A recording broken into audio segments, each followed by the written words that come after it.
দর্শক আসসালামু আলাইকুম। নির্বাচন নিয়ে প্রতিনিয়ত অনেক আলাপ আলোচনা হচ্ছে।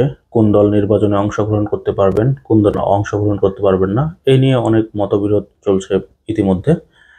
তবে সব থেকে মূল আকর্ষণ হচ্ছে খালেদা জিয়া, তারেক রহমান এবং শেখ হাসিনা নির্বাচনে তারা অংশগ্রহণ করতে পারবেন কিনা এই নিয়ে দীর্ঘ সময় অনেক আলোচনা সমালোচনা হচ্ছিল। এবং বিশেষ করে যেহেতু শেখ হাসিনা এখন পলাতক, তার ব্যাপারে পরে আসছি। কিন্তু খালেদা জিয়ার নির্বাচনে অংশগ্রহণ এবং তারেক রহমানের নির্বাচনে অংশগ্রহণ করতে আর কোনো বাধা আছে কিনা এই ব্যাপারে অ্যাটর্নি জেনারেলের পক্ষ থেকে আজকে একটা বিবৃতি দেওয়া হয়েছে। বিশেষ করে বিগত যে নির্বাচনগুলো হয়েছিল সেই নির্বাচনগুলোতে আপনারা জানেন যে একতরফা নির্বাচন হয়েছে। সেখানে বিএনপি নির্বাচনে গিয়েছিল, আবার নির্বাচন থেকে সরে এসছে। তো এরকম অনেক ঘটনাই ঘটেছে। তো সেই নির্বাচনগুলোতে কিন্তু খালেদা জিয়া এবং তারেক রহমান তারা কিন্তু অংশগ্রহণ করতে পারেননি। তারেক রহমান যদিও দেশের বাইরে রয়েছেন, খালেদা জিয়া দেশে রয়েছে কিন্তু গৃহবন্দী অবস্থায় ছিল। যেহেতু ওনার নামে হত্যা মামলা ছিল, তারেক রহমানের নামেও এরকম হত্যা মামলা ছিল, গ্রেনেড হামলা মামলা ছিল। সবকিছু মিলাই কিন্তু তাদের নির্বাচনে অংশগ্রহণ করাটা আইনের মধ্যে ছিল না। অবশেষে অ্যাটর্নি জেনারেল এই ব্যাপারটা খোলাসা করলেন এবং তিনি আজকে বলেছেন যে খালেদা জিয়া, তারেক রহমান নির্বাচন করতে আর কোনো বাধা নেই। অ্যাটর্নি জেনারেল পাশাপাশি কিন্তু শেখ হাসিনার ব্যাপারটাও কিন্তু তিনি বলেছেন। তো খবরে যেটা বলা হয়েছে যে সব মামলা নিষ্পত্তি হওয়ায় খালেদা জিয়া এবং তারেক রহমানের পরবর্তী নির্বাচনে অংশগ্রহণ করতে আর কোনো বাধা নেই বলে জানিয়েছেন অ্যাটর্নি জেনারেল মোহাম্মদ আসাদুজ্জামান। শুক্রবার সকালে ডিবেট ফর ডেমোক্রেসি আয়োজিত এক সংবাদ সম্মেলনে তিনি একথা বলেন। যেহেতু তাদের নামে আর মামলাগুলো সব প্রায় নিষ্পত্তি হয়ে গিয়েছে, বিশেষ করে যেই মামলাগুলোতে তাদের দণ্ড ছিল সেই মামলাগুলো যেহেতু নিষ্পত্তি হয়ে গিয়েছে, সেহেতু তাদের নির্বাচনে অংশগ্রহণ করতে আর কোনো বাধা রইল না।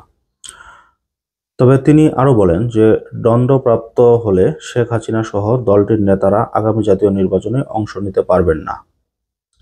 যেটা শেখ হাসিনার কথা বলছিলাম, যে শেখ হাসিনার বিরুদ্ধে যেহেতু এখন হত্যা মামলা রয়েছে, সেই দিক থেকে কিন্তু শেখ হাসিনা এই আগামী যে নির্বাচন সেই নির্বাচনে কিন্তু অংশগ্রহণ করতে পারবেন না। পাশাপাশি তাদের যেই নেতাগুলো রয়েছে যাদের নামে এরকম হত্যা মামলা রয়েছে তারাও কিন্তু এই নির্বাচনে অংশগ্রহণ করতে পারবেন না। আপাতত সব মামলা নিষ্পত্তি হয় বেগম খালেদা জিয়া ও তারেক রহমানের নির্বাচনে অংশগ্রহণের কোনো আইনি বাধা নেই। পূর্বের গণপ্রতিনিধি আইন অনুযায়ী নির্বাচনী অপরাধীদের বিচার করা হবে বলেও জানান অ্যাটর্নি জেনারেল।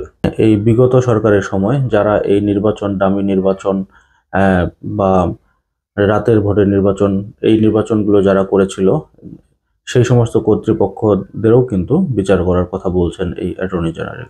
অতীতে নির্বাচনী অপরাধীদের শাস্তি নিশ্চিত করা হলে ভবিষ্যতে নির্বাচন গ্রহণযোগ্য করা যাবে।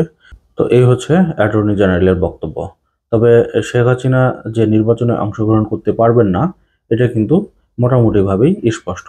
এখন শেখ হাসিনা দেশে আসবেন কিনা এটারও কোনো সম্ভাবনা নেই। আর 5 মাস হয়ে গেল তাদের নেতাকর্মীগুলো যেহেতু এখনো পলাতক এবং এখনো কেউ প্রকাশ্যে আসছে না, সেই দিক থেকেও কিন্তু ধারণা করা যায় যে তারা নির্বাচনে অংশগ্রহণ করতে পারবে না। তবে ভবিষ্যতে বহির্বিশ্বে এই নির্বাচন হলে আওয়ামী লীগ ছাড়া নির্বাচন কতটুকু গ্রহণযোগ্যতা পাবে এটাই ব্যাপকভাবে প্রশ্ন। অনেকেই বলছে শেখ হাসিনা নির্বাচন ছাড়া যেহেতু 15 বছর থাকতে পারছে, সেহেতু পরবর্তীতে যেই দল আসবে তারা থাকলে কোনো সমস্যা হবে বলে মনে হয় না। এখন সর্বশেষ কোন পরিস্থিতিতে যায় সেই ব্যাপারে আমাদের নজর থাকবে। তো দর্শক, আজকের মতো এই পর্যন্তই। আল্লাহ হাফেজ।